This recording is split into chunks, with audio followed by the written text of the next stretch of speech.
Hello friends, Anand ji के GS channel पे आपका स्वागत है।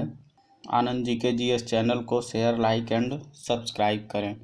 आज हम लोग ब्रिटिश कालीन भू राजस्व व्यवस्था देखेंगे कि ब्रिटिश काल में भारत के अंदर जो भू राजस्व व्यवस्था थी कि किसानों को इससे लाभ हुआ या हानि हुआ, फिर उसके बाद जमींदार आ गए, जमींदारों का इसमें क्या रोल है, फिर गांव के मुखिया हो गए, जैसे प्रधान हो गए, सरपंच होंगे, उनका क्या योगदान है, उनको कैसे इसमें लाया गया, क्या किया गया, और इससे ब्रिटिशों का यानी कि अंग्रेज़ों का यानी ईस्ट इंडिया कंपनी का इसमें क्या फ़ायदा हुआ, क्या नुकसान हुआ, वो हम लोग देखते हैं। तो सबसे पहले लाया गया था स्थाई बंदोबस्त। ये आया था 1793 में लॉर्ड कॉर्नवालिस के समय, यानी 1793 के समय लॉर्ड कॉर्नवालिस गवर्नर जनरल थे और यह बंगाल, बिहार, उड़ीसा, उत्तर प्रदेश, बनारस और उत्तरी कर्नाटक क्षेत्र में था और यह समस्त अंग्रेजी भारत का 19% था। अर्थात पूरे भारत पर जिन जिन स्थानों पर अंग्रेज़ों का आधिपत्य था उनमें से लगभग 19% पर स्थायी बंदोबस्त था और भूमि अधिग्रहण सदैव के लिए जमींदार की हो गई। यानी कि इसमें ये बोल दिया गया स्थायी बंदोबस्त में कि एक किसी विशेष क्षेत्र में एक जमींदार को हम लोग नियुक्त कर देते हैं और वही हम लोग को राजस्व देने का काम करेगा। तो वही है कि ब्रिटिश काल को राजस्व देने की जिम्मेदारी जमींदार की हो गई और इसमें ये भी हो गया कि 10/11 भाग कंपनी का होगा और 1/11 भाग जमींदार का होगा।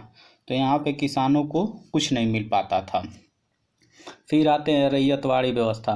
रैयतवाड़ी व्यवस्था यह मुख्य रूप से तमिलनाडु वाले क्षेत्र में था और ये जो रैयतवाड़ी व्यवस्था में टॉमस मुनरो और रीड थे।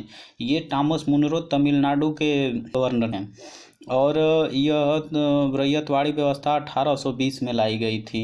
यह बम्बई, मद्रास और असम के क्षेत्र में लागू था और इसमें समस्त अंग्रेजी भारत का 51% हिस्सा था और इसमें भूमि का मालिकाना हक किसानों को दे दिया गया।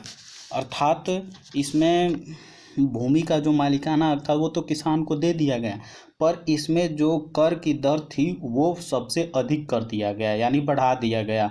तो जहाँ पर स्थायी बंदोबस्त में 19% था, वहीं रैयतवाड़ी व्यवस्था में 51% हो गया और यहाँ पे फिर ब्रिटिश सरकार को राजस्व देने की जिम्मेदारी किसान को हो गई और कर की दर 33% से 55% तक हो गया। यानी कि 33% से कम नहीं होगा और 55% से अधिक नहीं होगा कर की दर। महलवाड़ी व्यवस्था आई।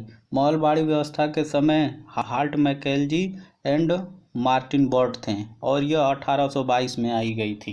यानी कि 1820 में आई थी रैयतवाड़ी व्यवस्था, जस्ट उसके 2 साल बाद महलवाड़ी व्यवस्था आ गई और यह महलवाड़ी व्यवस्था उत्तर प्रदेश, मध्य प्रांत और पंजाब वाले क्षेत्र में था और इसमें यह बोल दिया गया कि समस्त अंग्रेजी भारत का 30% हिस्सा होगा। यानी कि जहाँ जहाँ पूरे भारत में जहाँ जहाँ पर अंग्रेज़ों का आधिपत्य था, हुकूमत थी, अधिग्रहण किए हुए थे, उनका 30% हिस्सा पे महलवाड़ी व्यवस्था था और भूमि पर गांव का अधिकार हो गया। यानी कि जिनका जिनका भूमि है उनको बोल दिया गया कि नहीं ये आपका है, आपका है, उनका सबका अधिकार मिल गया।